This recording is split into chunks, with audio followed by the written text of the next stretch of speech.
I'm going to do something a little bit different on my channel today. I'm an automotive instructor and I make automotive content, but I also spend a lot of my spare time 3D printing some things and designing things on Fusion 360. So I'm going to unbox and put together my new Creality Under 3 V2 Neo edition. So we're going to open this up.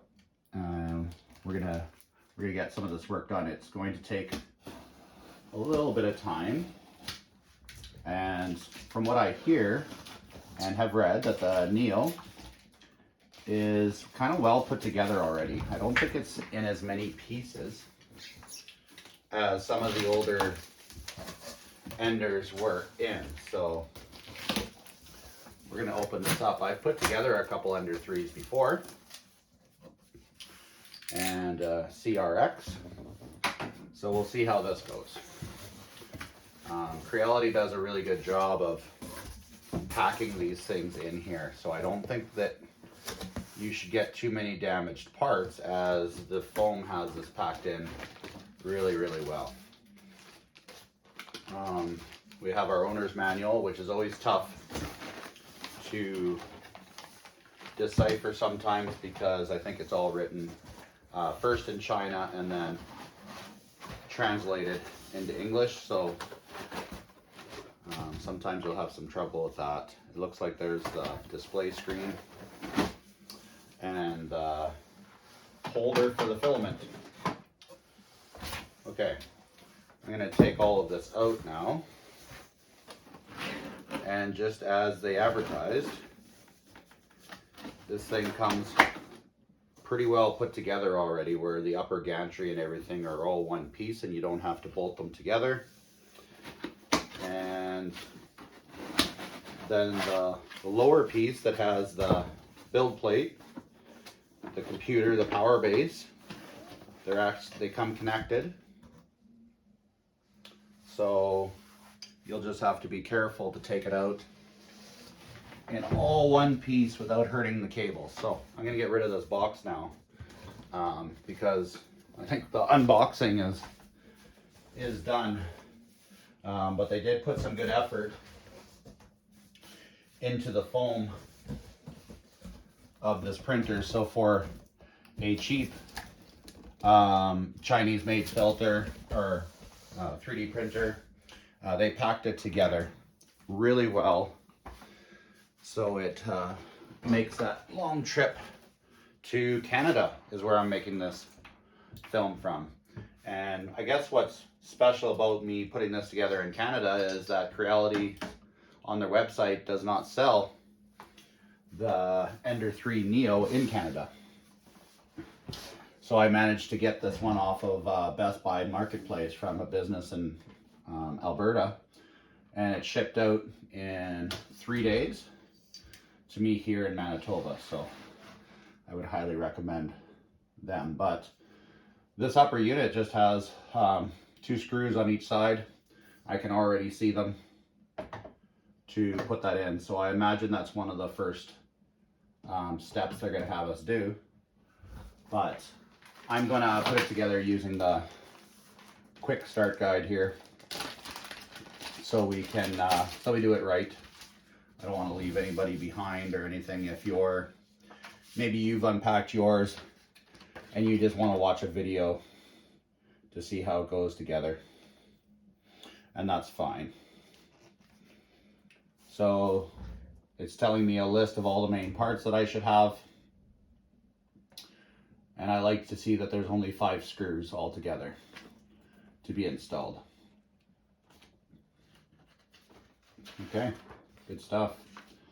So I'll start with the gantry frame installation. So that's this whole top part. Good stuff. Gonna slide it over so we have access to the screws and then put them in. So we're gonna open up our little care package here. It's all Ziploc together. And I'm guessing these are the little pliers you get for cutting filament. Those are great. If you don't know what this is, it's a tip cleaner for if you have any clogs and you'll have clogs if you do a lot of 3D printing. It comes with a set of Allen wrenches here, wrenches for adjusting and tightening the bed. Comes with a little spool of filament for you to just get started, if you will. Maybe you have enough there for 1 or 2 of their test prints. Looks like I have a spare nozzle and a spare clip for the lines, a little micro SD card, and USB adapter. All right, and then I remember on this one, the reason that I wanted to get the Neo is because it came with an all metal extruder feed, and it comes with the CR touch. So we'll see those features here shortly. I'm just going to unpack these screws here, and can only assume that the screws come in from the bottom and attach it to the top. So I think the best way for me to do this is to just move my printer to the side of my desk so it overhangs a bit. I know I could definitely turn it upside down, but if I don't have to turn my new printer upside down, I think that's probably a good thing.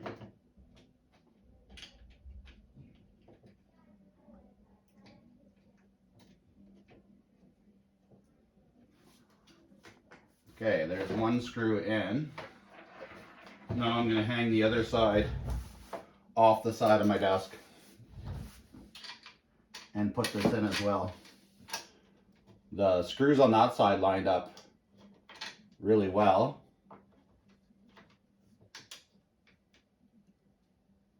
And this one just needed a little flex in the gantry frame to hook up, but my experience is with these printers, they actually go together really well. So if you're putting yours together and it doesn't slide together really well, there's probably a problem.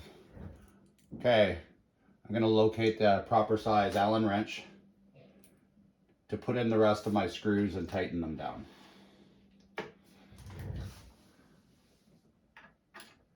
If you've been building other 3D printers, I can tell you that you'll be quite surprised by the amount of fasteners on this that you don't have to put in, that they've already been assembled. You can buy fully assembled Ender 3s, I believe, from the website, but they cost a lot more for shipping and they cost more. So I always recommend that if you can put it together that you do, because you'll learn about how the printer operates, how it works. Okay, I've got 3 screws in. Now I don't believe in tightening any screws until you get them all in, because you might have a problem starting the last screw. So I'm going to turn this around so I can put the last screw in, and it's just lined up really beautiful. I've got the other side pretty close to snugged right down, so I'm going to tighten this side.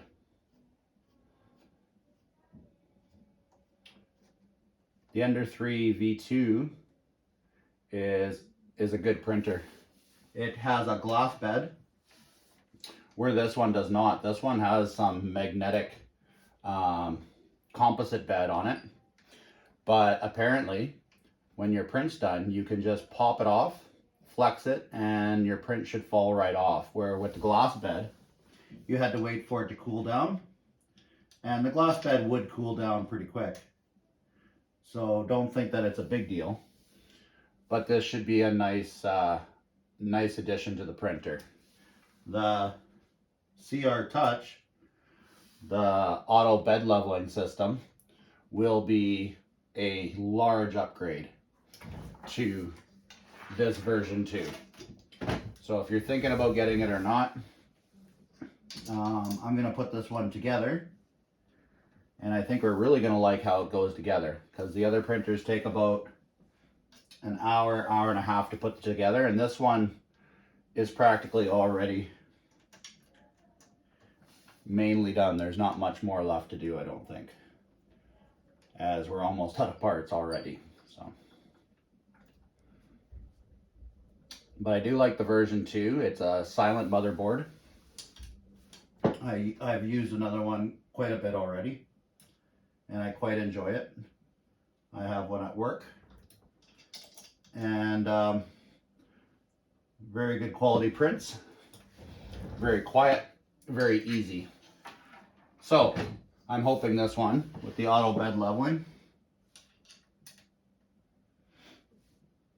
is just as easy or better. All right. I'm going to put my link down in the description for where I bought this from, in case you're from Canada and wanting to get one in Canada. Because like I said, Creality, I sent them a message about buying this printer from their site, and they didn't currently sell to Canadians, so that's too bad. Okay, so I did all that and tightened the screws. Good stuff. All right, we're gonna install the display screen. That's the next thing that's on the list to do. So I'll grab the display screen over here, and I already see that it has these cam locking screws on the side. So I'm just gonna find the Allen key that's the right size for this, and install this. I know I'm not really reading all the directions, but to be honest, this is pretty self-explanatory most of the time. So there's a cable connection that has to be made here. I think I see the cable just sitting here, so I'm going to bring the cable off to the side, and then I'm going to plug it in. And they have a nice little plug. It can only go in one way, so that's good. Some of this universal stuff can be tough to install when they can go in anyway. So I made the cable connection, and I'm gonna fix it. I'm gonna fix it to the right side of the bed here now. So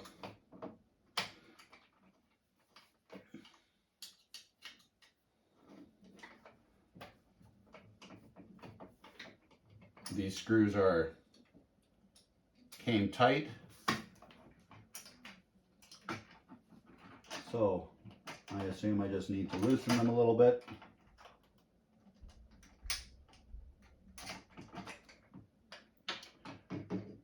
And then put them on and tighten them in. The nut that's on the back will automatically lock them into place. And I always thought these were kind of sketchy little connections, as again, I'm an automotive mechanic by trade, but they work pretty good.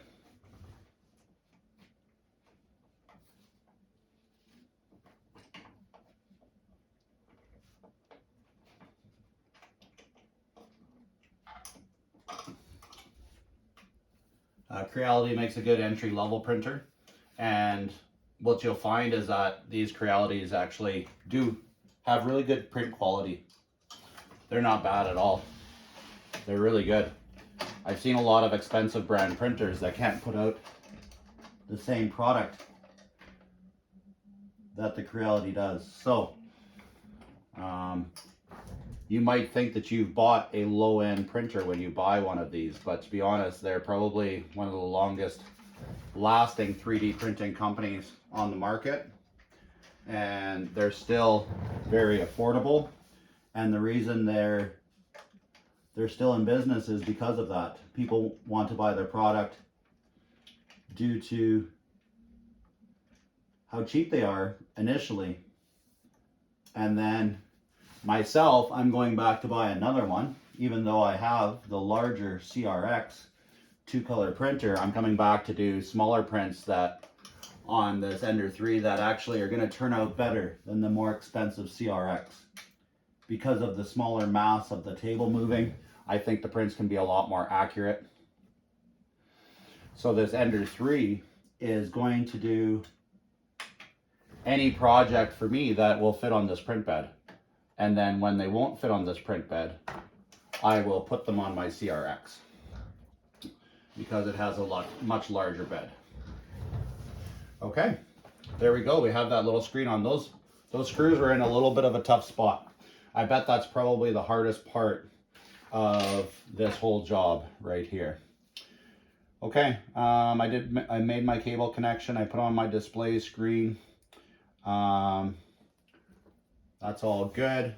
I'm going to install just my little motor knob onto the extruder drive up here, and it should just line up and fall on,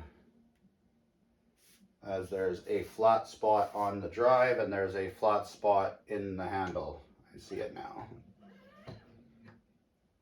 There we go. It looks like the stepper motors are disengaged right now, so it makes it easy to move this around.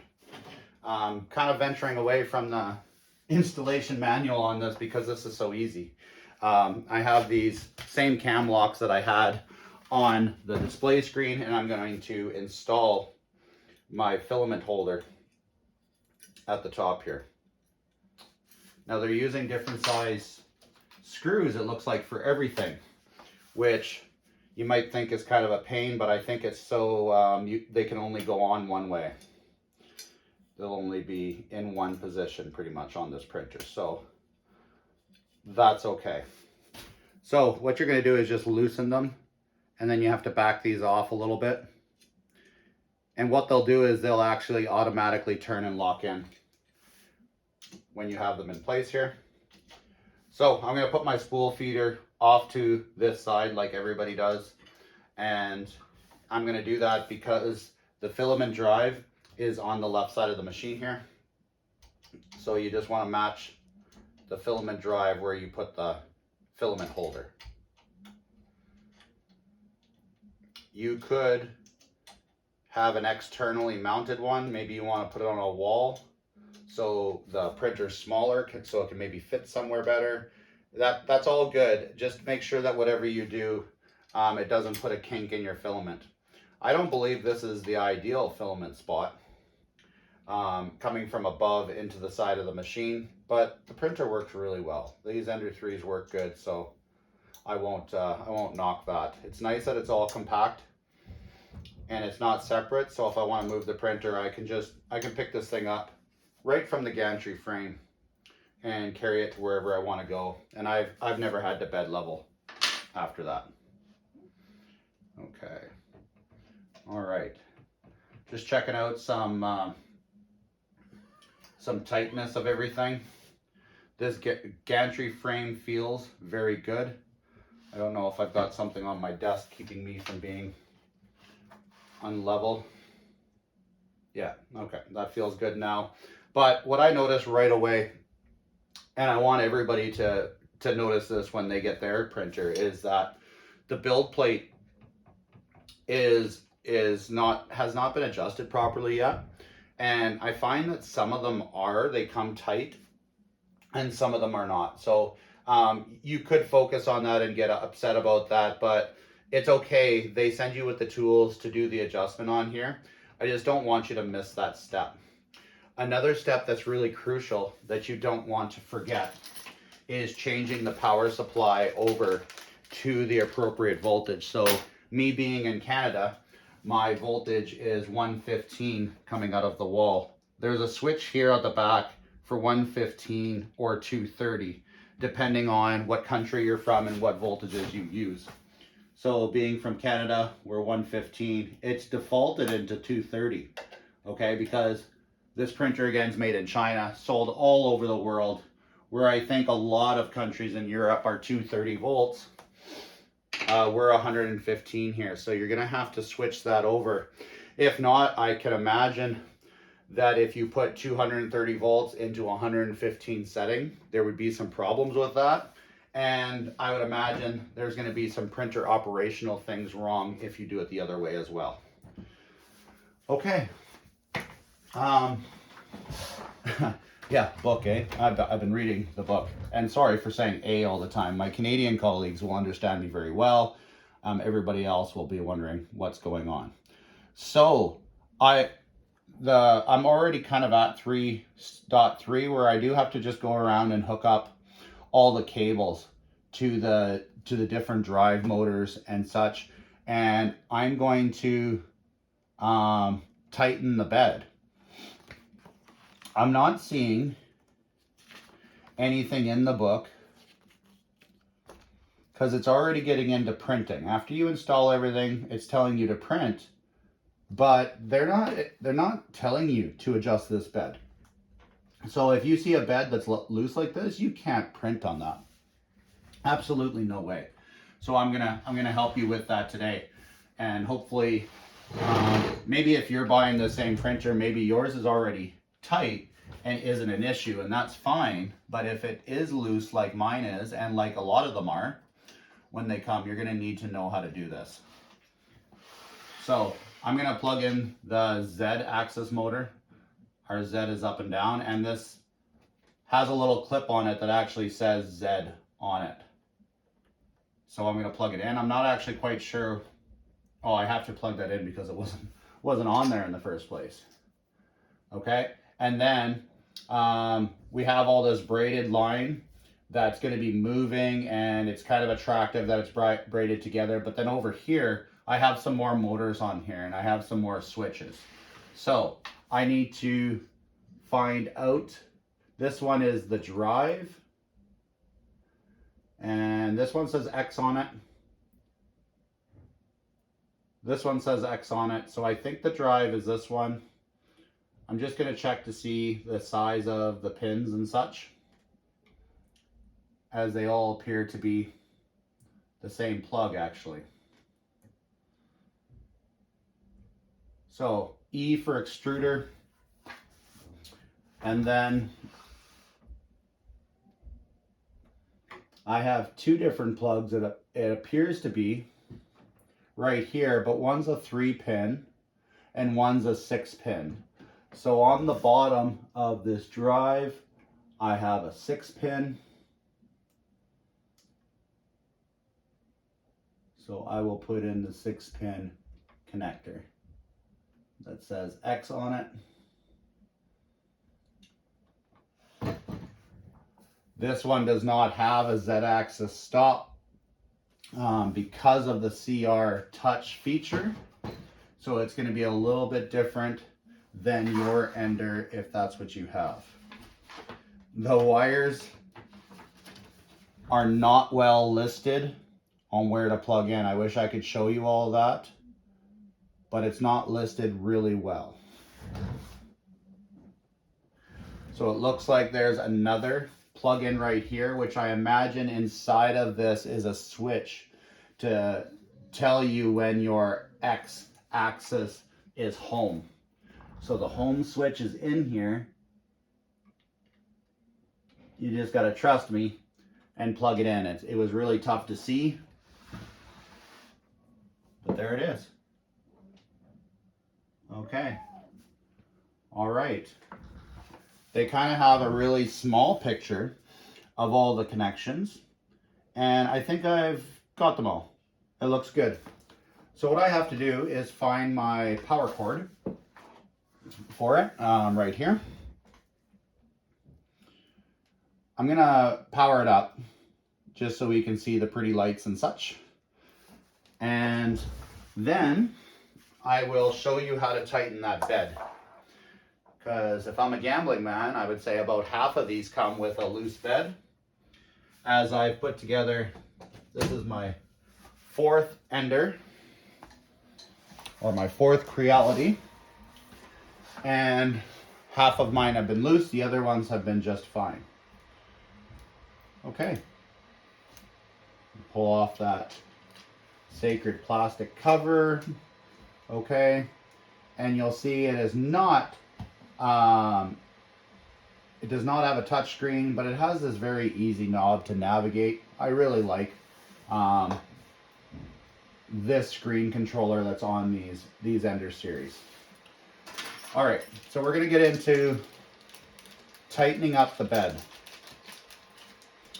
And this would also apply if this gantry up here, the Z1, didn't move smoothly or it was loose. Now this one's not loose. I have a little bit of wiggle in my table yet, so I don't know if that's because I'm parked on top of something or whatever, but not a big concern. I can deal with that later. Anyways, these little wrenches come with it, and underneath these rubber rollers on the gantry, some of them have a bolt or a nut sitting there. And what you're going to do is you're going to turn the nut, and it works on a cam to tighten or loosen it. So the bed is no different. It has them too. And I'm not going to pull the phone down so you can see it, but above the rubber rollers, there are nuts above the rubber rollers. So what you're going to do is you're going to take your wrench and you're going to turn it until you take that slop out of it. It has a nut on the right side of the front roller and on the right side of the back roller. So what I'm going to do is I'm going to tighten them both.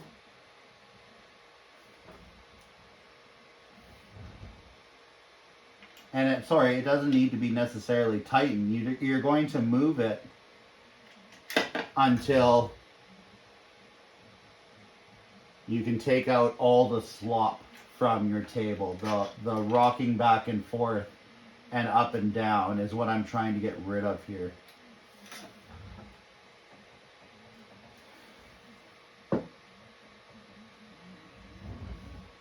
It is much better, but I feel like I don't quite have it yet.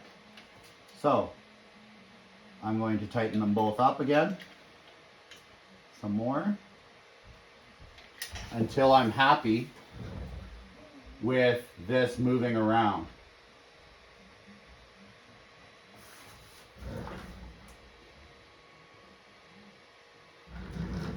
Yeah, that is moving. I'm not quite sure why these printers continue to get shipped this way with a bed that moves that much. So you could chalk it up to poor installation in the Creality factory or whatever that's happening there. But again, I'm not going to get too hung up on it. It's a very affordable printer.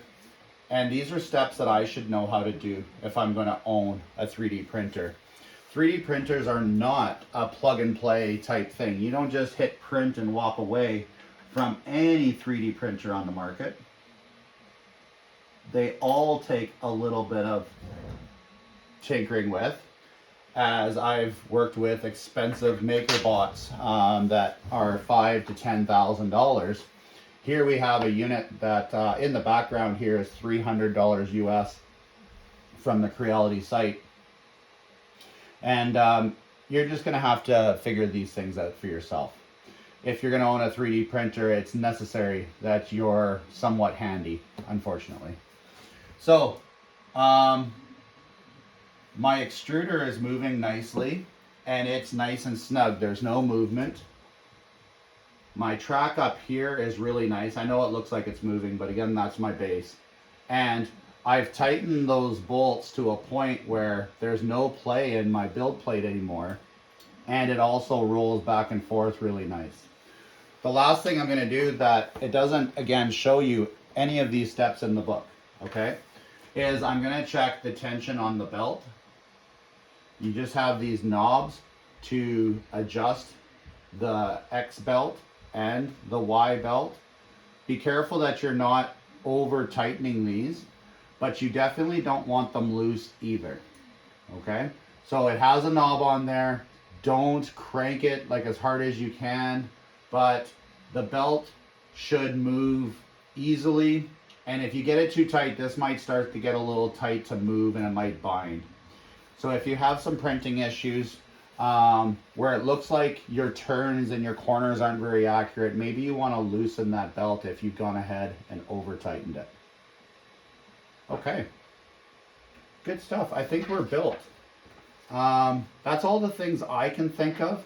The only other thing that it might be suggested to do by myself, again, just because I noticed that these things aren't all built the same. They don't all come tight here and whatever.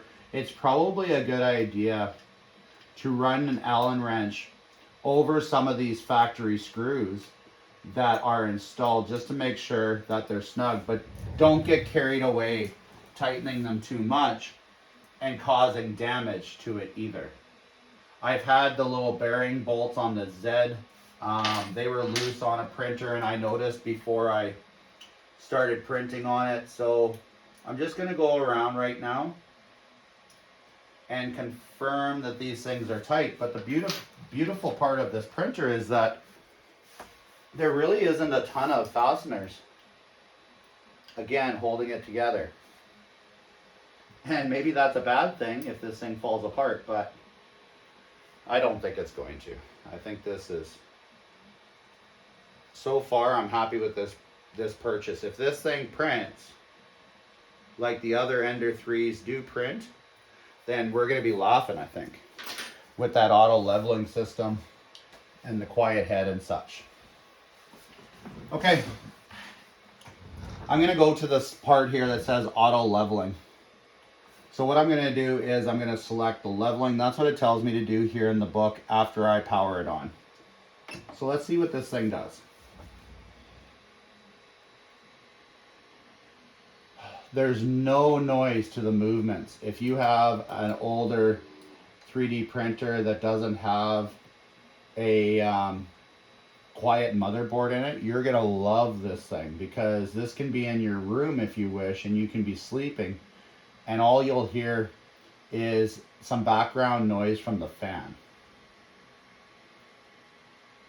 So there's the CR Touch on the side. It's got its little feeler, its little pointer pushed down, and it's going to go make contact with the bed and determine where it is.